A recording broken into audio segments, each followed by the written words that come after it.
Hello বন্ধুরা, আজকে একটি মজাদার রেসিপি নিয়ে চলে আসলাম তোমাদের সামনে তুলে ধরতে। তো এই রেসিপিটা কি সেটাই বলে দিচ্ছি। আজকে বানাবো সুজি দিয়ে একদম শুকনো লাড্ডু। আর এই লাড্ডু খেতে এতটাই টেস্ট, মুখে দেওয়ার সঙ্গে সঙ্গে কিন্তু মিলিয়ে যায়। তো তার জন্য আমার লাগছে হচ্ছে গাজর। তো গাজরগুলো দেখো আমি এরকম ছোট ছোট করে কেটে নিয়েছি। এটা একদম খুবই ছোট করে কেটেছি, তবে ভিডিওর মধ্যে একটু হয়তো বড় দেখা যাচ্ছে, কিন্তু ছোট ছোট করে কেটে নিয়েছি। আর এখানে নিয়ে নিচ্ছি হচ্ছে গিয়ে আমি সুজি, 1.5 কাপের মতন সুজি আমি আজকে ইউজ করব। তো তোমরা যত ইচ্ছে অত বানাতে পারো, কম বেশি সেটা তোমাদের ব্যাপার। অবশ্যই এই মাপ নিয়ে কিন্তু কাজগুলো করতে হবে। তো সুজি লাড্ডুগুলো বানানোর জন্য আমি কড়াই বসিয়ে দিয়েছি। সেই কড়ার মধ্যে আগে আমি গাজরগুলো ভেজে নেব। আর এই গাজরগুলো যখন কাটবে তার আগে কিন্তু অবশ্যই ধুয়ে নিতে হবে।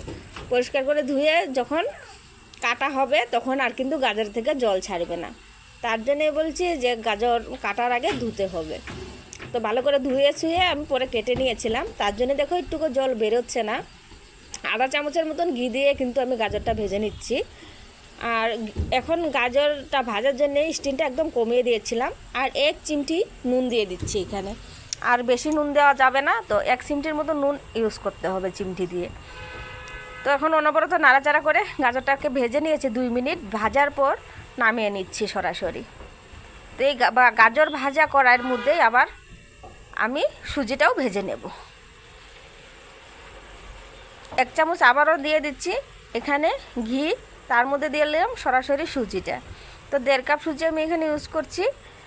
তো এবার আমি ভালো করে ছেনে দিয়ে নাড়াচাড়া দিয়ে সুজিটাকে একদম সুন্দর করে মুড়মুড়ো করে ভেজে নেব। প্রথমে তো একটু হাই রেখেছিলাম চুলোর আঁচটা, তারপরে চুলোর আঁচটা কমিয়ে দিয়ে একদম সুন্দর অনবরত নাড়াচাড়া করে করে সুজিটাকে মুচমুচে করে সুন্দর করে ভেজে নিতে হবে। আর একটা সুন্দর যখন কালার চলে আসবে, সুজির থেকে একটা সুন্দর সুগন্ধ ঝরে আসবে, তখন কিন্তু সুজিগুলো নামিয়ে নিচ্ছি। সুজি নামিয়ে নিয়ে সেই কড়ার মধ্যে আমি আবার 1 কাপ জল মেপে দিয়েছি। তো 1 কাপ জল দিয়ে দিচ্ছি। আর এই কাপ মেপে কিন্তু আমি চিনি অ্যাড করব। মিষ্টিটা তোমাদের পছন্দ অনুযায়ী ইউজ করতে পারো, তবে আমি 1 কাপের থেকেও কম দিয়েছি চিনি, আর 1.5 কাপ সুজি দিয়েছি। আর ধরো গিয়ে গাজর 1 কাপের মতন হবে, তাই আমি পরিমাণ মতো করে দিয়েছি। তো মিষ্টিটা নিজের পছন্দে দেওয়াটাই ভালো। তো চিনির সঙ্গে জলটা ভালো করে মিক্স হয়ে গেছে। তো চিনির দানাগুলো একদম গলে গিয়ে আর একটু জলের মতন হয়ে গেছে। তো এটাকে আমার শুকিয়ে নিতে হবে অল্প। তার জন্য আমি অনবরত নাড়াচাড়া দিয়ে এই জলটাকে শুকিয়ে নিচ্ছি, চিনি শিরাটাকে আর কি।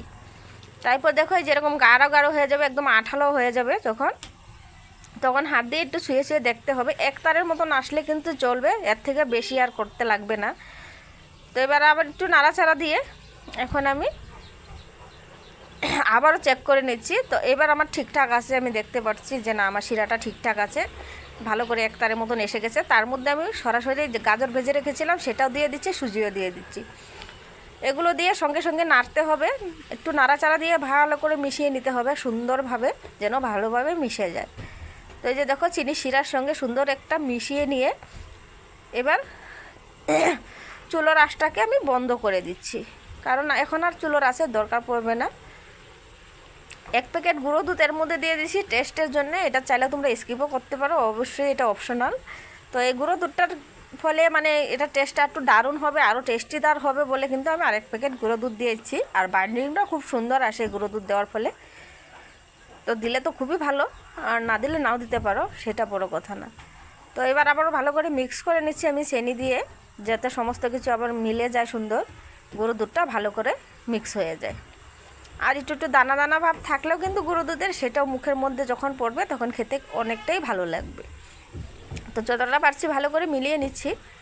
মিলিয়ে নিয়ে এখন আমি নামিয়ে নেব, একটা পাত্রে নামিয়ে নিতে হবে। কারণ হচ্ছে গিয়ে কড়ার মধ্যে খুব বেশি সময় রাখা যাবে না, তাহলে কিন্তু শক্ত হয়ে যাবে। তো যখন উষুম উষুম গরম অবস্থাতেই আমি হাতে নাড়ুগুলো বানিয়ে নিচ্ছি। সুন্দরভাবে দেখো নাড়ু হয়ে যাচ্ছে। আর এটা খুব বেশি টাইম লাগে না, অল্প টাইমের মধ্যে কিন্তু ঠান্ডা হয়ে টাইট হয়ে যাবে। আর এতটাই টাইট হবে, উপরতে দেখতে অনেকটাই টাইট হবে, ভিতরটা অনেকটাই সফট হবে। তো নাড়ুগুলো বানিয়ে নেই, তারপরে তোমরা দেখো কতটা সুন্দর হয়েছে। আর বারবার করে আমি যে কাজটি করছিলাম সেটি হচ্ছে গিয়ে বারবার মানে ঠান্ডা জলে হাতটা চুবিয়ে চুবিয়ে তারপরে নাড়ুগুলো বানাচ্ছিলাম, কারণ একটু গরম অবস্থায় ধরছি তো হাতে একটু গরম গরম লাগছিলো, তাই আমি এরকম করে বারবার করে হাতটা চুবিয়ে চুবিয়ে করার কারণে কিন্তু অতটা গরম মেহসুস হয়নি। তো এক পুরোপুরি ঠান্ডা হয়ে গেলে জিনিসটা টাইট হয়ে যাবে আর কখনো নাড়ু হবে না, তার জন্য আমি তৎকালীন নাড়ুগুলো বানিয়ে নিচ্ছি। তো বারবার করে এরকম চুবড়িয়ে চুবড়িয়ে বানালে নাড়ুগুলো সুন্দর হয়ে যাবে আর হাতেও ছেঁকা লাগবে না।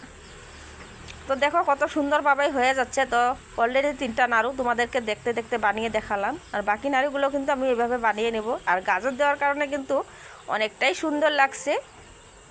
তো দেখো এখন সমস্ত নাড়ু কিন্তু আমার বানানো হয়ে গেছে আর ঠান্ডাও হয়ে গেছে অনেকটাই।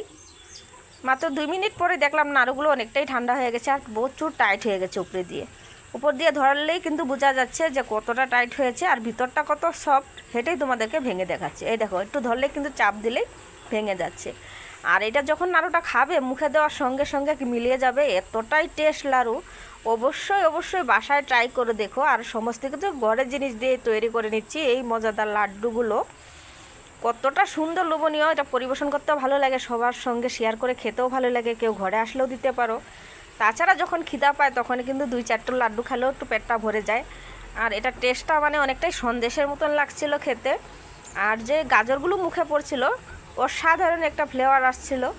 তো অবশ্যই বাসায় ট্রাই করে দেখো তোমরা। আশা করছি আজকের রেসিপি আমার তোমাদের ভালো লেগেছে। যদি ভালো লেগে থাকে লাইক কমেন্ট শেয়ার তো করবেই, তার পাশাপাশি সাবস্ক্রাইবটা অবশ্যই করবে এরকম নিত্য নতুন ইউনিক রেসিপিগুলো সবার আগে পাওয়ার জন্যে।